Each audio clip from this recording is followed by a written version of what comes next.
Hello class 11th students. तो आज फिर से आपका एक नया अध्याय के वर्णनात्मक प्रश्न लेकर उपस्थित हुई हूँ। तो आप सभी का बहुत बहुत स्वागत है हिंदी के इस चैनल में, जहां आपकी रूपाली मैम आपके हिंदी संबंधित सभी समस्याओं का हल करने के लिए प्रस्तुत रहती हैं। तो आज का जो हमारा ये प्रस्तुतिकरण है, यानी कि ये वीडियो है, ये क्लास 11th के कोर के स्टूडेंट्स के लिए है। तो क्लास 11th अक्सर ही हिंदी के मामले में निग्लेक्टेड रहता है कि भाई कोई भी है टीचर हिंदी इतनी जल्दी कवर नहीं करते, हिंदी पे इतना ध्यान नहीं दिया जाता। लेकिन मेरी ये कोशिश रहती है कि बाकी जैसे सारे सब्जेक्ट्स हैं वैसे हिंदी भी सभी क्लासेस की मैं कवर करूं। तो मेरी कोशिश में अगर थोड़ी बहुत कमी रह जाती है तो इसका आप बिल्कुल भी मुझे आभास कराएं।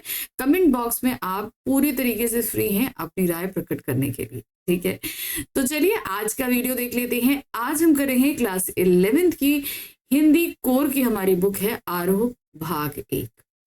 अभी तक इस बुक के गद्य खंड के जो हमारे अध्याय थे उनके हम वर्णनात्मक प्रश्न, अति महत्वपूर्ण प्रश्न यानी कि मोस्ट इंपोर्टेंट क्वेश्चंस के वे में करा चुके। अब हम कराने के लिए जो आ गए हैं वो है हमारा काव्य खंड, और काव्य खंड में भी हम 2 अध्याय करा चुके हैं, जिसमें हमने एक कबीरदास जी का पद और मीराबाई जी के पद के वर्णनात्मक प्रश्न कराए। आपने ये चीज नोटिस करी हो कि गद्य खंड में तो मैम बहुत सारे क्वेश्चंस करा रही थी, लेकिन काव्य खंड में मैम इतने क्वेश्चंस नहीं करा रही हैं। रीजन ये है कि काव्य खंड में ज्यादा प्रश्न बनते नहीं, लेकिन जितने बनते हैं उन्हें हम लेकर आ जाते हैं। क्योंकि देखिए, जो पाठ संबंधित प्रश्न होते हैं उनका आंसर तो आप बहुत आसानी से दे सकते हो, क्योंकि पाठ आपने पढ़ा है, कविताएं पढ़ी हुई हैं। लेकिन अगर हम बात करें कि पाठ से संबंधित ही अगर वास्तविक परिस्थितियों से को कनेक्ट किया जाए और उनसे पे आधारित प्रश्न पूछे जाए तो कहीं ना कहीं हम गड़बड़ा जाते हैं। तो हम कुछ इन्हीं तरीके के प्रश्नों को लेकर उपस्थित हुए हैं ताकि आप अच्छे से उन तरीके के प्रश्नों को कर सके, ठीक है। तो आज हम काव्य खंड का 3रा अध्याय घर की याद कर रहे हैं। ये कविता भवानी प्रसाद मिश्र जी के द्वारा लिखी थी कि जब वो जेल प्रवास में थे और उन्हें एक रात जब बहुत बारिश होती है तो उन्हें अपने घर की याद आ जाती है। कविता बहुत लंबी थी, लेकिन इस कविता के माध्यम से उन्होंने अपने घर के सदस्यों के बारे में, उनके व्यक्तित्व के बारे में, इनके परिवार की स्थिति के बारे में सभी कुछ आभास करा दिया था। और यहाँ तक कि खुद भवानी जी जो हैं वो जेल में किस तरीके से महसूस कर रहे हैं ये भी हमें बताया था, ठीक है। तो चलिए शुरू करते हैं आज के अति महत्वपूर्ण यानी कि मोस्ट इंपॉर्टेंट क्वेश्चन। तो यहाँ पहला प्रश्न है, घर की याद कविता का प्रतिपाद्य स्पष्ट कीजिए। देखिए, प्रतिपाद्य में ना सार आता है ना सारांश आता है। यहाँ पर इस कविता के आसपास चीजें जो मैंने अभी आपको बताई कि वो जेल प्रवास में थे, उन्हें घर की याद आ रही थी, इसके जरिए उन्होंने अपने घर के लोगों के बारे में बताया, ऐसा ही सारी चीजें आपको लिखनी पड़ती, ठीक है। चलिए देखिए क्या है। घर की याद कविता की रचना जेल में की गई है। इसमें सावन की बरसात में कवि को अपने घर की याद आती है। वह पिताजी को सिर्फ अपनी सुखात्मक अनुभूतियां कराना चाहता है, यानी कि बहुत अच्छी जो यादें हैं उन्हीं को बताना है। इसके लिए वह सावन को सब कुछ बताकर भी उसे सिर्फ अच्छी बातें बताने के लिए कहता है कि तुम्हें सारी चीजें पता है, लेकिन तुम घर जाकर वहां पर सिर्फ अच्छी अच्छी बातें बताना। क्योंकि भाई अगर घर वालों से बच्चा दूर होता है और उन्हें कुछ भी ऐसा पता चलता है कि नहीं मेरा बेटा खुश नहीं है, कुछ नहीं है, तो घर वाले परेशान हो जाते हैं। तो इसीलिए वो ये कह रहा है कि सावन तुम सब कुछ मत बताना, चाहे जो अच्छी परिस्थितियां हैं उन्हीं को बताना। यदि पिता को जेल के कष्ट व कवि की मानसिक दशा का पता चलेगा तो वे बहुत दुखी होंगे। वे बुढ़ापे में शारीरिक कार्य करते हैं, व्यायाम करते हैं, हंसमुख है, परंतु दिल बेहद संवेदनशील व कोमल है। तो वहां घर में उनकी बहनें हैं, भाई हैं, माता हैं, पिता हैं, तो ये सभी कहीं ना कहीं भावनात्मक तौर से अपने भाई यानी कि हमारे कवि से जुड़े हुए हैं। अगर ये पता चलेगा कि जेल में भाई कवि हमारे बहुत परेशान है तो कहीं ना कहीं उन सभी को बहुत तकलीफ, इसलिए जो है वो ऐसा बोलते हैं। इस पूरी कविता केवल स्त्रियों को ही घर का मोह नहीं सताता, कविता के आधार पर बताइए। अब इस कविता में हमारे कवि एक पुरुष हैं और उन्हें अपने घर की बहुत याद आ रही है। तो कहने का मतलब है सिर्फ भावनात्मक तौर पर स्त्रियां ही नहीं होती अटैच अपने घर से, पुरुष भी होते हैं। ये बात हमें इस पूरी कविता से पता चल रही है। घर की याद कविता पुरुषों की भावुकता का परिचय देती है। कवि घर के एक एक सदस्य के साथ स्नेह व प्रेम के बंधन में बंधा है। उसकी स्मृतियां इतनी भाव भरी हैं कि स्त्रियों के मन में कहीं ज्यादा ही है, यानी कि इतनी भावनाएं हैं कि आप स्त्रियों के मन में भी शायद इतना नहीं देखेंगे, ज्यादा ही है, कम नहीं। कवि के मुंह की विशालता का ही परिचायक है उसका देश प्रेम। अब देश से तो वो प्रेम करता है, इसी के चलते वो जेल में बंद है, जिसके चलते वह अपना घर द्वार स्नेह संसार छोड़कर जेल तक पहुंच गया है। यानी कि वो अपने घर से कहीं ज्यादा प्रेम अपने देश से करता है। जेल में कवि का घर को जैसे याद कर रहा है, उससे स्वतः सिद्ध होता रहा है कि उसके मन में कितना मोह है। तो जिस तरीके से याद कर रहा है, ये साफ सिद्ध करता है कि स्त्रियों से जैसा ही मोह पुरुषों के दिल में भी होता है अपने परिवार के लिए। कवि अपनी कौन सी मनोस्थिति तथा परिस्थिति को अपने घर वालों से छिपाता है? भाई, जेल के वातावरण से वो सामंजस्य नहीं बैठा पा रहा, वो ठीक से खाता नहीं है, ठीक से सोता नहीं है, उदास रहता है, सारे लोगों से अलग रहता है। तो इन सारी मनोस्थितियों को वो सावन को तो बताता है, लेकिन सावन से कहता है कि ये सारी बातें तुम घर पे जाकर नहीं बताना। घर पे कहना कि वो बहुत खुश है, अपने आप में मस्त है, लिखता है, पढ़ता है, खूब जम के खाता है और खूब जम के मेहनत करता है। तो इस तरीके की पॉजिटिव बातें वो सिर्फ इसलिए बताने के लिए बोल रहा है ताकि घर वाले परेशान न, जबकि इसकी स्थितियां इन सारी चीजों से विपरीत हैं। वो बहुत परेशान है, निराश है, खाता नहीं है, सोता नहीं है, लोगों से मिलता नहीं है, दूर रहता है, ये सारी चीजें। जेल में रह रहे कवि को अपने परिजनों से दूर है, जेल के वातावरण से उन्हें घुटन होने लगी है, यानी कि वो सामंजस्य नहीं बिठा पा रहे हैं। ये बात वे अपने परिजनों को नहीं बताना चाहते। जेल के अंदर का वातावरण उन्हें भाता नहीं है। वे रात रात भर जागते रहते हैं, जिसके कारण उन्हें तनाव एवं दुख का एहसास होता है। उन्हें घर वियोग का आभास खाए जा रहा है। तो घर का जो वियोगाभास है, यानी घर से दूर होने का जो दर्द है, वो उन्हें बहुत तकलीफ दे रहा है। कवि का जीवन नीरस सा हो गया है। इन सब के चलते उसकी मनोस्थिति कुछ ऐसी हो गई है कि वे खुद को अभागा समझने लगे तथा स्वयं को पहचान भी नहीं पा रहे हैं। वे ये सच्चाई अपने घर वालों को नहीं बताना चाहते। वे नहीं चाहते कि उनके घर वाले उनको लेकर चिंता करें। इसी कारणवश सावन से वे विनती करते हैं कि वह उनके परिजनों को ये बताएं कि वे जेल में एकदम खुश हैं, खाते पीते हैं, पढ़ते लिखते हैं एवं उन्हें जेल में किसी प्रकार की कोई समस्या, तो मतलब पॉजिटिव चीजें बताएं, नेगेटिव चीजें वो घर को नहीं बताना चाहते घर वालों को। नेक्स्ट क्वेश्चन है, कविता में कवि ने अपनी माँ के विषय में क्या बताया है? माँ अनपढ़ है, ये चीज उन्होंने बताई है, मगर बहुत प्रेम करती है, पूरे घर को एक सूत्र में बांध कर रखा है, ये सारी चीजें। कवि की माँ अनपढ़ है, पुत्र प्रेम तथा सरल मातृत्व स्वाभाविक गुण पाठशाला में नहीं सिखाए जाते, यानी कि उसके अंदर वो गुण हैं जो पाठशाला में नहीं, ये संसार में सीखे जाते हैं, और वो सारे गुण उसकी माँ के अंदर है। यह समझाने के लिए कवि अपनी माँ का परिचय दे रहा है। उसकी माँ सीधी साधी और आडंबरों यानी कि दिखावे से दूर है। कवि की माँ मजबूत हृदय की महिला है।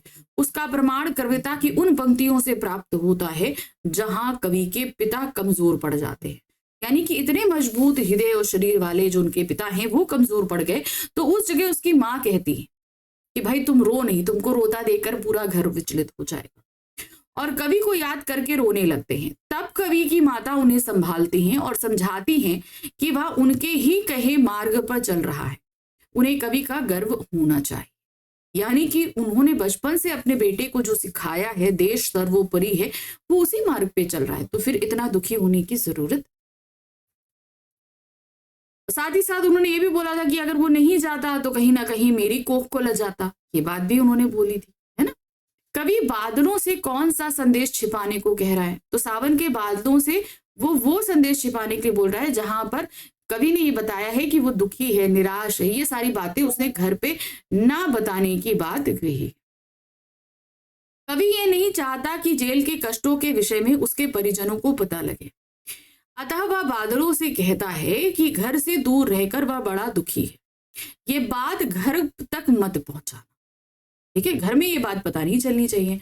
उन्हें मत बताना कि मैं दुखी हूं और स्वयं नहीं जानता कि मैं कौन हूं, क्योंकि भाई कहते हैं ना, जब इंसानों से दूर हो गए, दुखी हैं, तो ये परिस्थितियां बहुत विकट हो जाती हैं।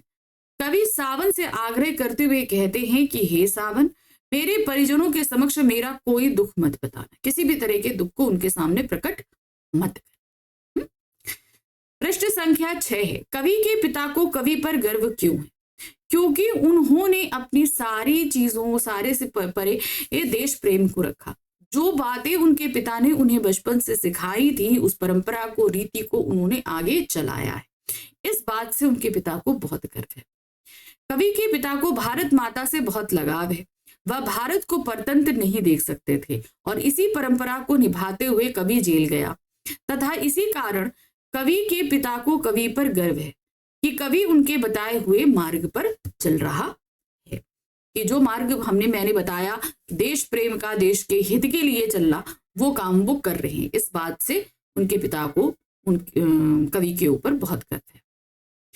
कवि ने अपने पिता का वर्णन कैसे किया है? अब उन्होंने बताया है कि भाई वो बहुत उम्रदराज है, लेकिन तब भी व्यायाम करते हैं, गीता पाठ करते हैं, और जो है वो बहुत ही मजबूत दिल के। ये सारे तरीके से उन्होंने काफी पंक्तियों में उन्होंने अपने पिता का वर्णन किया। कवि अपने पिता के विषय में लिखते हैं कि उम्रदराज होने के बाद भी एकदम स्वस्थ और तीव्र हैं, मतलब दहाड़ना, बोलना, सब कुछ।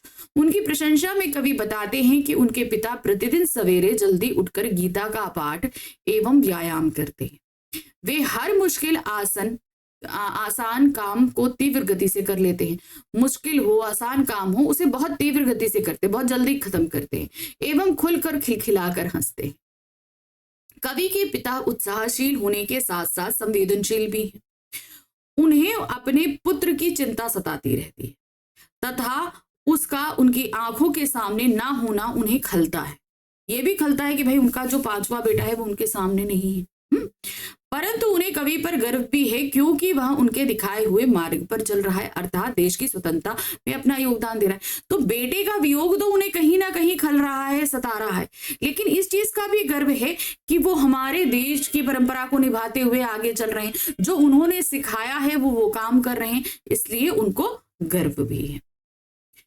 प्रश्न संख्या 8 है, पिताजी जिनको बुढ़ापा काम में झंझाल रचता है, पंक्तियों का शिल्प सौंदर्य लिखिए। अब ये पंक्तियां जो है ना, ये पूरी कविता में बहुत ज्यादा महत्वपूर्ण है। मैं आपको ऐसे भी बता दूं कि ये पिता पे आधारित प्रश्न बहुत आते हैं, पिताजी और माँ पे। इस कविता से पिता और माँ पर आधारित प्रश्न कई तरीके से घुमा फिरा कर आपसे पूछे जाते हैं, तो इन पंक्तियों को बहुत अच्छे से समझिएगा। निम्न पंक्तियां कवि द्वारा बड़ी सहजता से खड़ी बोली का उपयोग करते हुए लिखी गई है। तो ये पूरी कविता किसमें लिखी गई है? खड़ी बोली में लिखी गई है। इस काव्यांश में हिचके, बिचके, गरजता, लरजता जैसे स्थानीय चित्त शब्दों का प्रयोग किया गया, यानी कि स्थानीय भाषा के शब्दों का प्रयोग है। वहीं मौत, शेर इत्यादि विदेशी भाषाओं का। अब मौत और शेर जो है ये क्या है? ये फारसी भाषा के शब्द है। कवि की रचना चित्रात्मकता का पूर्ण आभास कराती है। जब वो कविता लिख रहे हैं तो उससे हमें साफ तौर पे हम एक अपने दिमाग में चित्र बनाने लगते हैं कि उनके पिता हैं, उनका कसरत कर रहे हैं ऊपर, और फिर उसके बाद वो सीढ़ियों से उतर रहे हैं, तो वो सारा एक चित्र हमारी आंखों के सामने उकेर रहे हैं। बोल में बादल गरजता और काम में झंझाल रखता, इसमें उपमा अलंकार है। बोल में बादल का गरजना और काम में झंझा, यहाँ पर उपमा दी गई है। अनुप्रास अलंकार का प्रयोग भी अभी भी में संस्करण में दिखता है। भाषा प्रभावमयी है एवं प्रसादिक है। तो ये इसके शिल्प सौंदर्य है इन पंक्तियों। बहन के घर आने का समाचार पाकर कवि व्याकुल क्यों हो जाते? अब सावन में हमारी यहाँ परंपराएं हैं कि जो बहन होती है वो अपने मायके आती है सावन, ठीक है, क्योंकि सावन का जो पूर्णिमा का त्योहार होता है वो रक्षाबंधन का त्योहार होता है, इसलिए वो सावन में पहले से आ जाती है और फिर रक्षाबंधन करके जाती है। तो अब उन्हें पता कि भाई सावन का महीना है, बहन घर आई होगी, मगर इस पावन पर्व पर जो है उनका 5वां भाई नहीं है। तो अब वो बड़ा परेशान हो गए कि भाई एक खुशहाल भरा त्योहार होगा और मैं नहीं होऊंगा, तो इसके चलते बहन का आना जो वो खुशी के साथ आई होगी वो उसका दुख में तब्दील हो जाएगा, है ना। इसी को सोचकर वो व्याकुल है। कवि अपनी बहन के घर आने के समाचार को सोचता है कि सावन में लड़कियां अपने ससुराल से मायके आती हैं, वैसे ही उनकी बहन भी घर आते वक्त कितनी खुश होगी। वह मन ही मन खिल उठी होगी कि एक अरसे बाद वह अपने माता पिता एवं भाइयों से मिलेगी, सभी से क्या क्या बातें करेगी, यह सब सोचते हुए वह उत्साहित हो उठी होगी। परंतु जब उसे ज्ञात होगा कि उसका एक भाई जेल में है, तब उसका उल्लास नीरस पड़ जाएगा, उसकी खुशी क्षणभंगुर हो जाएगी, उसके हृदय की प्रसन्नता ताप नहीं लगेगी। यही सब सोचकर कवि व्याकुल हो जाता है तथा बहन के लिए घर को परिताप का घर बताता है कि मतलब वो इस त्योहार में बड़ा खुश होके आई होगी, लेकिन उसे जैसे ही पता चलेगा कि भाई नहीं है तो उसकी सारी खुशी जो है वो दुख और तकलीफ में बदल जाएगी। कवि ने अपने भरे पूरे घर को परिताप का घर क्यों कहा है? उसका घर है, 4 भाई हैं, 4 बहनें हैं, माता हैं, पिता हैं, सभी स्वस्थ हैं, मजबूत हैं, लेकिन सिर्फ एक भाई का घर में ना होना ये सभी के लिए दुख होगा। क्यों? क्योंकि सभी एक दूसरे से बहुत प्रेम करते हैं, एक दूसरे के लिए शक्ति हैं, लेकिन किसी एक का भी परिवार में दुखी होना पूरे घर के लिए दुख का कारण बनता है। कवि के घर में सुख और स्नेह के सब साधन हैं, 4 मजबूत भुजाओं जैसे भाई हैं, सदा प्यार करने वाली बहनें हैं, ममतत्व बिखेरती माँ और प्रोत्साहन देने वाले पिता से घर भरा हुआ है। सावन का महीना उत्तर भारत में बहन बेटियों के मायके आने का महीना है। बहन जब ससुराल से अपने मायके आती है तो उसके मन में अलग अलग विचार आते हैं, वह मन ही मन प्रसन्न होती है और वह घर जाकर सबसे मिलेगी, ये इस चीज की खुशी उसको रहती है। अलग अलग लोगों से क्या क्या बात करेगी, इसी प्रकार की बातें सोचकर वह रोमांचित हो उठती है।